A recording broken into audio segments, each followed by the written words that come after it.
జిల్లా పరిషత్ నూతన కాంప్లెక్స్ బీరం శ్రీధర్ రెడ్డి కాలేజ్కి ఏకపక్షంగా చేసిన కేటాయింపు రద్దు చేయడంతో పాటు జడ్పీ సీఈఓ సుధాకర్ రెడ్డి చేపట్టిన పనులపై ఆస్తులపై విచారణ జరిపించాలని సిపిఐ జిల్లా కార్యదర్శి గాలి చంద్ర డిమాండ్ చేశారు. ఈ విషయంగా సిపిఐ నాయకులు జిల్లా పరిషత్ కార్యాలయంలో ఆందోళన చేపట్టారు.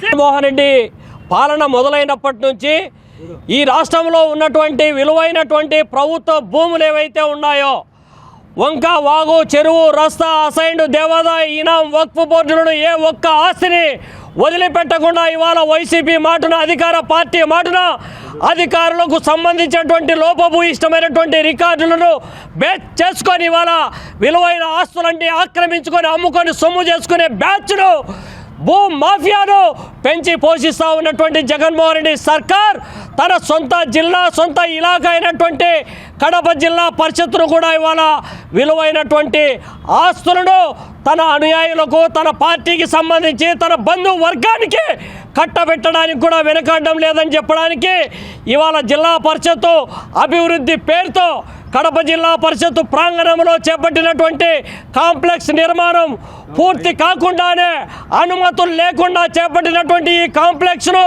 అడ్డగోలుగా ఓపెన్ యాక్షన్ లేకుండానే ఇవాళ చదరపు అడుగు 24 రూపాయలు కేవలం 24 రూపాయలతో కట్టబెట్టడానికి బీరం శ్రీధర్ రెడ్డి కళాశాలకు కట్టబెట్టడాన్ని భారత కమ్యూనిస్టు పార్టీ తీవ్రంగా ఖండిస్తూ ఉంది, వ్యతిరేకిస్తూ ఉంది. తక్షణం ఏకపక్ష కేటాయింపును రద్దు చేసి దానికి కారణమైనటువంటి జిల్లా పరిషత్ సీఈఓ సుధాకర్ రెడ్డి యొక్క అక్రమాలను వెలికి తీసేందుకు పూర్తి స్థాయి విచారణ జరిపించి చర్యలు తీసుకోవాలని చెప్పి కూడా డిమాండ్ చేస్తూ ఉంది. పక్కనే ఉన్నటువంటి క్యాంటీన్ మొదలుకొని ఆ పక్కన చేపట్టినటువంటి పెట్రోల్ బంకు పేరుతో ఒక హాస్పిటల్కు లేకపోతే ఇతరేతర వెంపల్లో చేపట్టినటువంటి కాంప్లెక్స్ నిర్మాణం మొదలుకొని జిల్లా వ్యాప్తంగా ఉన్నటువంటి జిల్లా పరిషత్ ప్రాపర్టీస్ ఏవైతే ఉన్నాయో ఆ ప్రాపర్టీస్లో సుధాకర్ రెడ్డి సీఈఓ అది వచ్చినప్పటి నుంచి చేపట్టినటువంటి పనులన్నిటిపైన కూడా విచారణ జరిపించాల్సినటువంటి అవసరం ఉంది. అట్లే వ్యాపార వాణిజ్య సముదాయాలలో విద్యా సంస్థల ఏర్పాటును అనుమతి నిరాకరించాల్సినటువంటి అవసరం ఉంది. ఇప్పటికైనా జిల్లా అధికార యంత్రాంగం ఈ జిల్లా కేంద్రంలో నగరం నడిబొడ్డున ఈ విధమైనటువంటి అనుమతులు లేకుండా కడతా ఉంటే నగరపాలక సంస్థ కమిషనర్ ఒకవైపు అనుమతి లేదని చెప్పి కేవలం ప్రకటనలకే పరిమితం అవుతూ ఉన్నావు. నీకు దమ్ము ధైర్యం ఉంటే దీన్ని వెంటనే చర్యలు తీసుకోవాలని చెప్పి కూడా మేము డిమాండ్ చేస్తూ ఉన్నాం.